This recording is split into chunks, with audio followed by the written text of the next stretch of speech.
he said, when you have something like Quibi, how does that impact your mindset towards risk? Does it make you more or less inclined to take risk? And Great question. He's okay, and I'm okay. He's not getting punished for that. So the reason why it's a great question, Harry, is that in many respects it exemplifies the difference between the culture of Northern California and the culture of Southern California. In Southern California, so let me just start with the following. We are in a risk business, right? Mm-hmm. Media and entertainment and technology, founders building new companies. There's a very simple equation.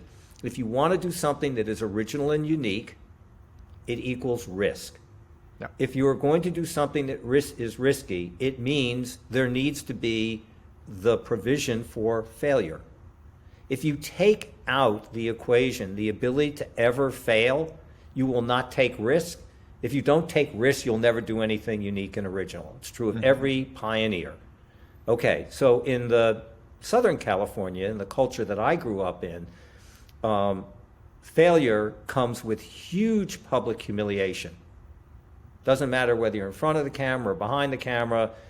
The nature of it and the media around it is you get punished pretty brutally when you fail. You get raked across the coals, and the list is endless of movie stars and their ups and downs.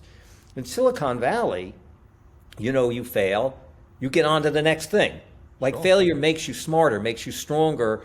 It's part of how you grow as an entrepreneur out of it. And so going back specifically to Quibi,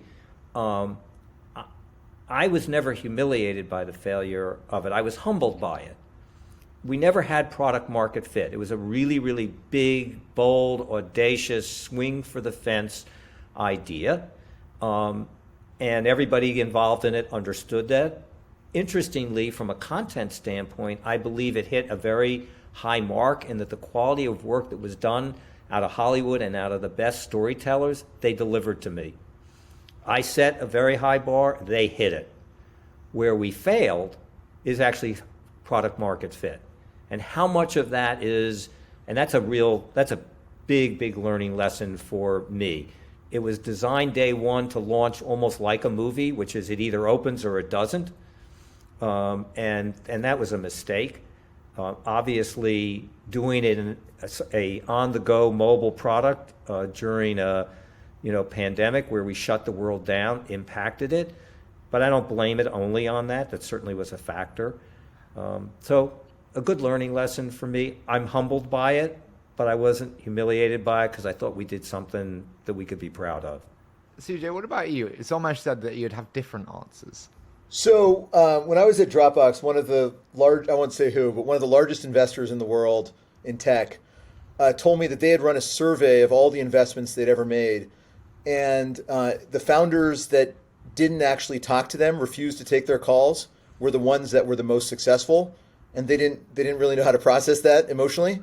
I'm a Silicon Valley guy. I've been around this game for a long time. And the way you would launch a company in my universe is a little bit different, as Jeffrey knows, and he and I would disagree on this at the time. But Sujay was an incredible counter perspective on this that was actually invaluable, and it's one of the things that I love so much about him as a partner, which is he was able to question and to cajole and to push me in a way to look at things that I was not able to see. That his experience, and specifically his scaling and go-to-market through Dropbox, was actually great insights. Unfortunately, we weren't able to overcome them. But let me tell you, one of the things that happened out of it is that when it was clear that Quibi wasn't going to succeed, which was pretty early on, by the way. I mean, it was in 60 days, 90 days of our launch of it that it was a misfire in this.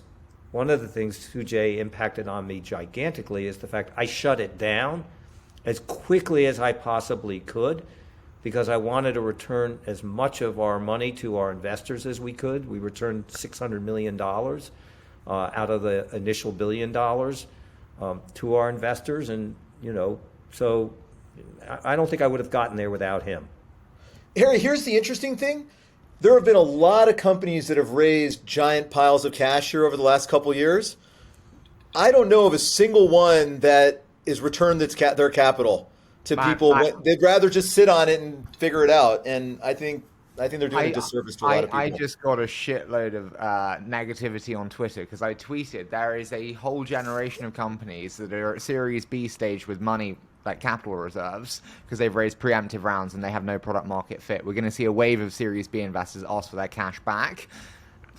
Don't put that on the Twitter sphere. You're not going to get much love back for that. All but right, my question to you, back. no, I agree with you totally. My question to you is though, when you think about that, we're going to see kind of the living dead in this new generation. What do you do if you're a living dead company today? I'm too interested to hear your thoughts. This is the hardest part of the whole thing, is there is no doubt that one or two of those living dead companies will figure out a spectacular pivot over the next decade and build unbelievable products that millions or tens of millions or hundreds of millions of people use. And that's one or two out of probably what will end up being like 1,000 living dead companies.